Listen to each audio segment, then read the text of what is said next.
Today's topic is going to be, should Christians be looksmaxxing from the perspective of a sub-tier normie? Now, I don't necessarily believe caring about your looks is a bad thing. It's not. Your body's a temple. You should honor it. You should respect it. You should go to the gym. You should throw on a dash of cologne. You should throw on a nice fit. Care about what you look like. Take pride in that. But don't idolize it. And don't use it for external validation. Because here's the thing. The muscles you get in the gym, even though your homeboys are going to be like, dang, he's strong, like talking about you, dang, he locked in. He's at the gym every single day at 5 in the morning. While the rest of the world is sleeping, that boy's in the gym. Even though that's nice, and even though the girls might do a double take at you when they smell that nice new fresh cologne in the hallway, and that's good, we shouldn't be idolizing that. Because here's the thing, it comes and goes. The validation you see from other people, opinions change. Jesus compares it to sand. He is the rock. Now, what does this mean? People's opinions about you and how you look. Like right now, I know I need a haircut. It's pretty dang bad. So right now, I'm probably at an all-time low. Is why I'm veering down to sub-tier normie instead of just normie, where I should be.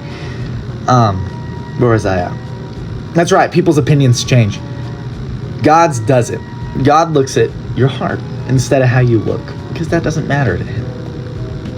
What matters to God is your faithfulness, your gentleness towards other people, your kindness towards other people, your love, really just the fruit of the Spirit. And that's evidence that you're a Christian too.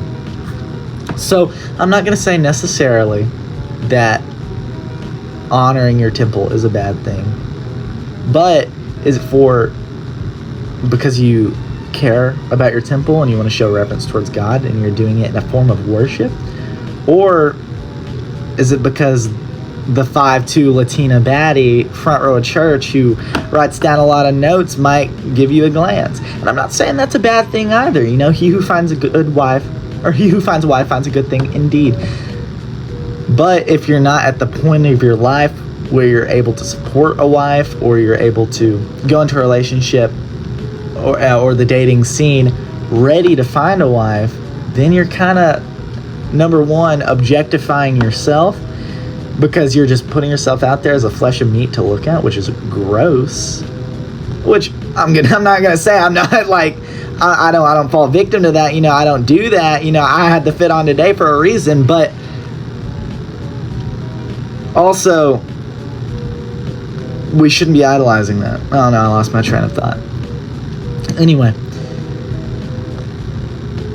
all I'm gonna say for the rest of this video is seek after the God who gives you value based not on what you do and not on what you look like, but because you are his. He died on the cross for you while you were still a sinner. I think it's crazy and quite profound, really, that God didn't die for the version of me I am now. Now, I know I still fall short. You and I still fall short every single day. It's sin. It's what we do. It's in our nature. But I'm better than I used to be. I constantly have to remind myself, God didn't die for the version of me I'm proud of. God died for the worst version of me. For me personally, it was the car, January 26th of 2025. I was the lowest I'd ever been, anxiety, depression, because I had been seeking and running after other people's validation my entire life. And then when I got to a point in my life where, now it's all gone, what am I gonna do? I reached the end of myself, what really am I going to do with no one's validation? So I hit rock bottom that night, but I found a firm foundation in Jesus Christ. And I believe that same truth can be found for everyone. you know? So I would say run after God's validation, not the world's. Because if you keep seeking after the world's validation, you're just going to keep running. But God invites us to rest in his presence. So should Christians be looksmaxxing? No. Should Christians be honoring their temple? Yeah. But I think that comes from just loving God with all your heart. Okay. Now I have a good question for the end. If everyone else's opinion of my appearance disappeared tomorrow, would I still know that I have worth? And would I know why? That's for you to respond to. All this I pray in Jesus' name.